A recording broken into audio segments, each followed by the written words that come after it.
We all have seen what Rahul Gandhi did yesterday in Delhi. We have all seen how, in the name of students and in the name of the NEET exam, Rahul Gandhi and his cronies tried to enter and attack the high security region outside the Prime Minister's house. It is unfortunate that two MPs, Rahul Gandhi and Priyanka Gandhi,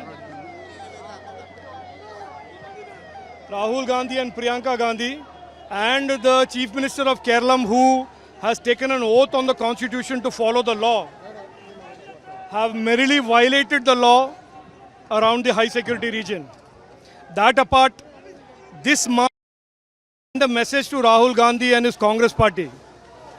If your efforts are to subvert Indian democracy, to do a regime change in this manner through a mobocracy and through anarchy, if you are trying to attack Narendra Modi ji and intimidate the BJP, I will give you a clear message that we, the BJP, the hundreds and lakhs of our Karyakartas and the people of India will not permit it, will not allow it, and we will fight hard to prevent democracy from being undermined.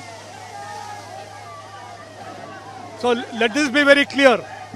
It is also very important today for every Indian to know that as far as youth is concerned, students are concerned, there is nobody more interested in and nobody is working harder than Narendra Modi ji and his government in building a better future for them. It is the right of every student and the parent to be upset about the NEET exam leaks. I also am a parent, I also have children. It is everybody's right to be angry about it.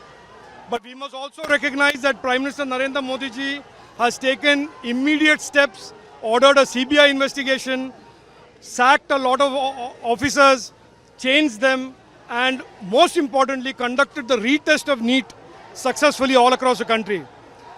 But even then, the government of India under Narendra Modi ji is open to a discussion, open to a debate in Parliament. They are completely recognizing the right of students to strike. None of this is a problem. But what is the problem? The problem is when certain forces under Rahul Gandhi try and hijack this issue, try and use this issue as a cover for the agenda of Umar Khalid, for the agenda of those who oppose Article 370 being removed, with the agenda of dividing India, the Tukde Tukde gang. When those elements and those actors come together with Rahul Gandhi to try and undermine democracy, I am sorry to break the bad news to Rahul Gandhi. What you can't win through the ballot box, you cannot win through anarchy. Democracy is democracy. Everybody has the right to protest. But democracy is not anarchy.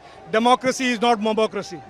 No, that is not valid at all, because our senior leader, former BJP president and the health minister, met the students' representatives, took their representation, met them and have promised to look into the representation.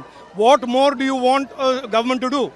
The government has also agreed to have a debate in Parliament. Look, in a democracy, when there are two opposing views, the temple where this is to be debated, disclosed, and people to come to a conclusion is the Parliament.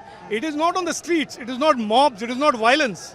No, I will, with great respect to your curiosity, there is no particular day that the government has to go meet a protester. When it was clear that they were not going to withdraw from the fast, the leaders, our JP Nadda ji went and met them. They came and met JP Nadda ji. There is no timetable.